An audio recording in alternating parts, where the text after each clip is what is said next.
Welcome, ladies and gentlemen. Welcome to the English news from Djibouti channel. Here are the top stories of our editions. The President presided the fourth meeting of the Council of Ministers. On continental news,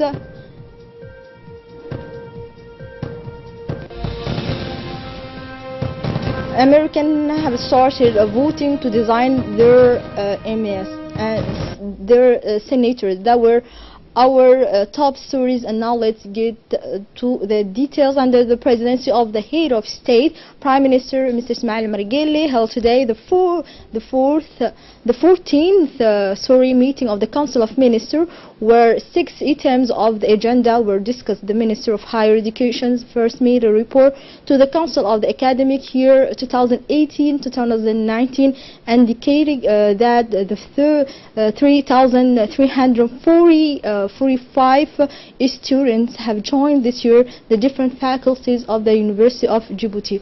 For more details, let's follow the speech of spoken person of the government. Sous la présidence du chef de l'État, Son Excellence M. Ismail Margele. Under the chairmanship of the head of state, His Excellency Ismail Margele, has been held this morning the 14th Ministers' Council meeting, and 6 bills were on the agenda. The first bill was related to communication on the start of the academic year 2018, presented by the Ministry of Higher Education. The start date was on the September the 23rd, 2018.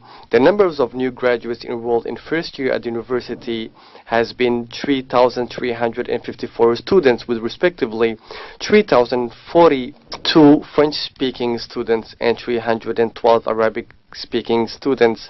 The total number of university students enrolled this year has been 10,241 students, divided among the 7 faculties of the university, which were the Faculty of Science, Law and Economics, Humanities, Language and Human Science, Medicine, Engineering, the Institute of Tertiary Technologies, the Institute of Industrial Technologies. These 7 pedagogical components offer 23 professional formation distributed by 2 IUT and 18 generalist bachelor degrees proposed by 3 faculties. To this end has been added 3 sectors of excellence with a very small staff and access to which is by competition.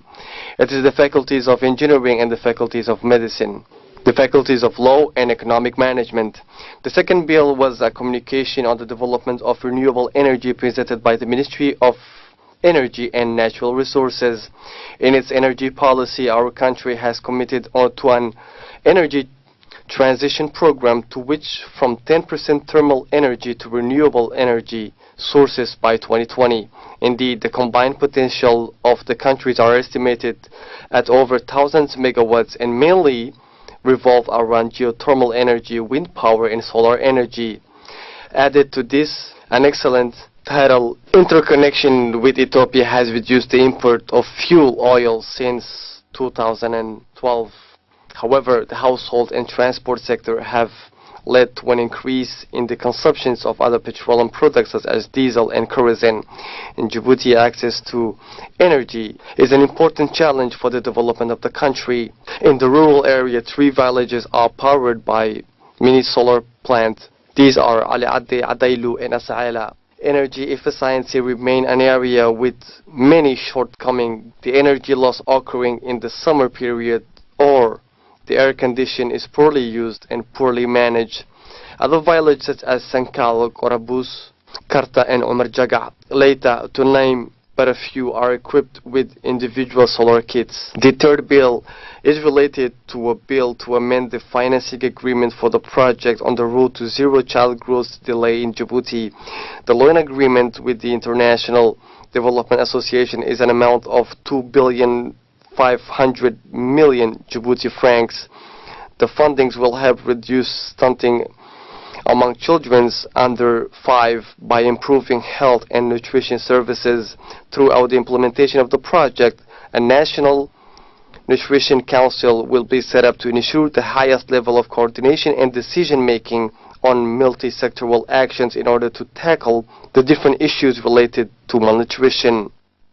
The Council then discussed the establishment of the National Agency for Quality Promotions, which will be under the supervision of the Ministry of Commerce. Djibouti City Hall was also awarded plots of land for the establishment of car parks on the road to Venice and on the National Road number 1. Quatrième question. The fourth bill was a draft law adopting the National System of Standardizations and Quality Promotion. This bill established Djibouti's Standardizations and Quality Promotion System. The establishment of a legal framework in this area obeys socio-economic development imperatives of our country and the political will of the government to regulate and clean up the national economy. To do this, a law provides for the establishment of a standardization body called Djibouti Standardizations and Quality Promotion Agency under the tutelage of the Ministry of Trade. This agency will be responsible for developing and disseminating voluntary or mandatory standards and informing professional and the general public. The fifth bill was a drafted decree granting a plot of land to the mayor of Djibouti. The plot and half of the national, this plot of 8 hectares and half will be located at the National Road 1, which is intended for the establishment of a national park. Those who occupy this land will be compensated. And finally, the sixth bill, which was about a drafted decree appointing as Secretary General for the Ministry of Economy, Mr. Abdurazak Ahmed Idris, Mrs. Fatuma Ahmed Musa as the Public-Private Partnership General Director, Mrs. Nasteho Salah Awale as the Juridic Affairs Directions, and Mrs. Siman Ali Barre as the Technical Advisor in the field of entrepreneurship to the Ministry of Economy. The Minister of Justice, Mr. Moomin Sheikh, and the Minister of Justice of Somaliland, Mr. Abdul Ghani Mahmoud Hussein, shared this morning the opening of a training seminar in the management of detention center. Then security officers in Somaliland Ministry centers will be trained in the ceremony, which took place at Gabon Central Prison. She has seen Somaliland's representative in Djibouti, Abdel Fattah Said Ahmed, and Djibouti's Central Prison Director, Colonel Mohammed Jama Yunis, as well as Somaliland Parliamentarian Chairman of the Foreign Affairs Committee, Abdurrahman Awali Yassin. The purpose of this training is to build the capacity of the prisons guards of Somaliland. The city of Ali Sabih hosted Sunday, November, a ceremony of delivery and important education materials of technical high school and signing of a partnership agreement between the ADDS and the DGETFB. The aim of this partnership agreement between these two departments was to provide vocational training of out-of-school young people without qualifications in order to get them out of poverty, indeed in the programs of poverty alleviations, short-term training of young people in technical jobs, enabling them to earn a living and provide for their families is an important step. This day was therefore the launch of the youth training that takes place in all regions of the interior, chaired jointly by the Minister of National Education, Mr. Mustafa Mohamed Mahmoud, the Secretary of State for National Solidarity, Mrs. Mona Usman, and the Minister of Decentralization, Mr. Aramis. This ceremony, by its outsourcing, illustrated the concern of social development region, which is a priority of the government. The prefect of the city took the floor to warmly thank the ministerial delegation for their committee to improving the situations of Ali Sabih youth. The 2080 World Youth Forum, holding its opening ceremony under the patronage of President of Egypt Abdel Fattah al-Sisi this Thursday in Sharm el-Sheikh. In his opening speech, the President, the first Egyptian, pleaded for a better a world where recurrent conflictual tensions, the fire of terror and revolting precariousness disappear. A world where the promotions of youth is a top priority on a global scale on the menu of the second edition of the World of Youth Forum, a workshop dedicated to the commitment of law enforcement and local communities on prevention and fight against violent extremism was held this morning at the Campus Key Palace Hotel. And much of 3 days forum will run until November 8. Director stage the actors concerned by this approach to fight against all forms of extremism in Djibouti, but also in the IGAD members countries of the European Union aims to stop this scourge, which is linked to a misinterpretation of Islam. This workshop, supported by the International Committee, is an important initiative since this theme of violent extremism is feared and maintained. The President of the Port and Free Zone Authority of Djibouti, Mr. Abdulkader Omar Haddi, participated in the China International Import Expo opened yesterday in Shanghai. On the sidelines of this working visit, Mr. Haddi, accompanied by his close associated, had a series of face-to-face meetings with the high-level personalities. He met the general management of Cusco and Hunan. The discussions of this meeting with these of two big companies were based on the advancement of the development of Djibouti's maritime industry as an important player in the maritime trading system.